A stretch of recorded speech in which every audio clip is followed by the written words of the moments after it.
How to delete a poll on Facebook Messenger. Hi everyone, welcome back.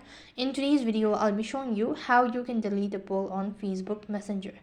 In order to delete a poll on Facebook Messenger, first thing first, you'll have to check your internet connection and then open up or log in into your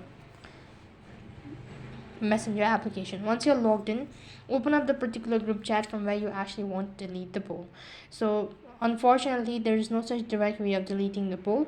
Only way to delete a poll is by deleting the chat history.